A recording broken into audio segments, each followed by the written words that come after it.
Hey everyone, welcome to the channel. I've got a quick tip today on rebuilding a starter for a Ford 8N tractor.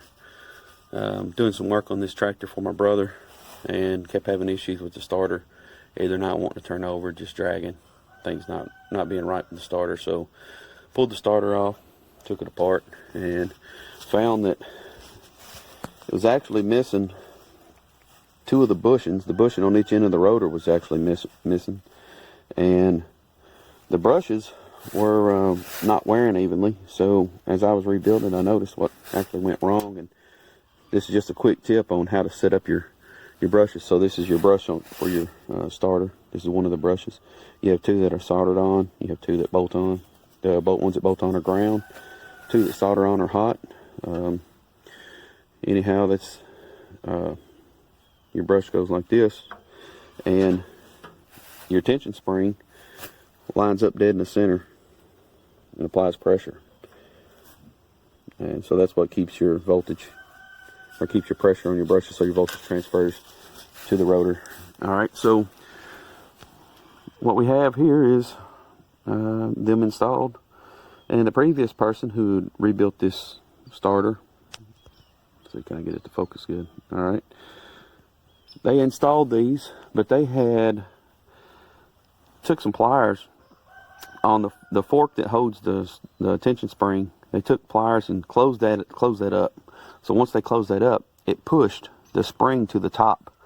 So once it pushed it to the top, it was at an angle like this. So instead of it being straight, you had this pushing it at the bottom. So it was creating a lot of pressure on the bottom half of the brush, which it was only making contact on the bottom side because of the amount of pressure on the bottom. So just went through it, replaced these brushes, and got them all set, all lined up. So now all of them have the tension right in the center of them, so that you got full contact on all of your brushes. We'll see how this works out, and hopefully it's a lot better than it was. Alright, thanks for watching, and subscribe, like if you enjoy what you're seeing. Thanks. Alright, I've got one more exciting tip on this Ford 8N starter. The previous person who attempted to rebuild this starter or do some work on it had the solenoid power strip, which is just a copper bus, had it bolted directly down to the starter with just a insulator and a washer and a nut on top. So when you buy the kit that has everything in it with all the bushings and what you need for it, it comes with two nuts and lock washers and insulators. So the correct way to mount this strip is, you need to put your insulator, a flat washer, and a nut. That way you can tighten your insulator down but not over torque it.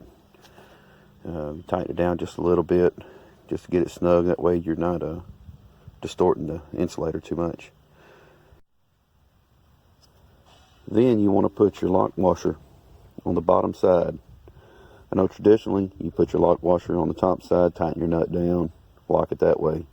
But with these copper studs, as you loosen it up, the next time you take it off, that lock washer will bite into the copper and it will eat away at it. So you eventually ruin the threads on your stud there, your copper stud. Alright, so put the lock washer on it, put your copper strip, and then put your nut on top, and you tighten it down so that sandwiches in between there. You get excellent contact between those two, and you shouldn't have any issues out of that. So just another quick tip on getting this starter back together to go on this old tractor. Thank you guys for watching.